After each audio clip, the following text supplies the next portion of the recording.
공릉동 살인 사건. 2년 전 휴가를 나온 군인이 주택에 들어가서 자고 있던 여성을 흉기로 살해하고 그 남자친구와 격투를 벌이다가 숨진 사건입니다. 검찰이 2년 만에 남자친구에 대해서 정당방위를 인정했습니다.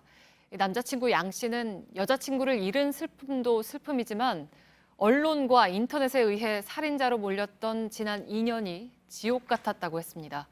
사건 플러스 이한길 기자입니다. 사건 발생 2주 뒤 한 방송사 시사교양 프로그램이 큰 주목을 끌었습니다. 군인 장 씨가 여성을 살해한 범인이 아닐 수도 있다는 내용이었기 때문입니다. 이후 여론은 사건의 유일한 생존자인 남자친구 양 씨를 의심하기 시작했습니다. 인터넷에서도 양 씨가 둘 다 죽인 게 아니냐, 사건을 재수사하라는 글이 많았습니다. 수사로 밝혀진 사실은 방송 내용, 인터넷의 의혹들과는 크게 달랐습니다.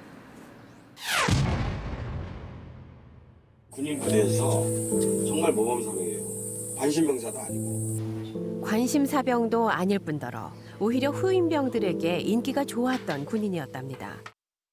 방송은 유족 등의 증언으로 볼 때 장 씨에게 살해 동기가 없다며 의혹을 제기했습니다.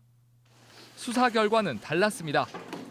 장 씨를 잘 아는 그 주변 그 친구나 이렇게 주변 통해서 이렇게 들어보니까 뭐 행동이 조금 이렇게 좀 커진다 그럴까요? 이렇게 뭐 그런 부분은 있었다고 저기 진술이 있었습니다.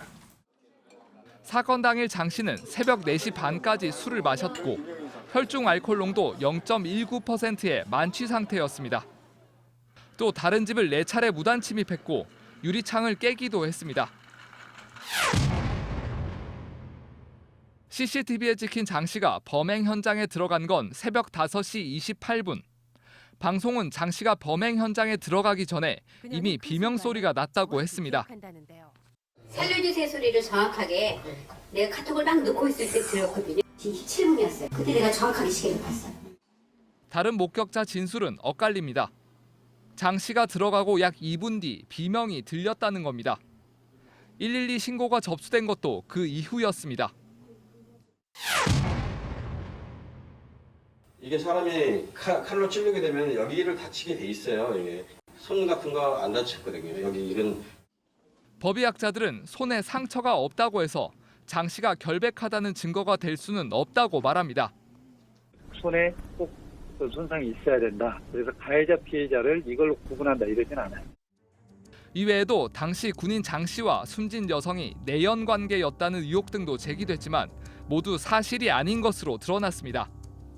양 씨는 해당 방송사에 사과와 정정 보도를 요구했지만 방송사 측은 양 씨를 범인으로 특정한 적이 없다면서 사과를 거부했습니다.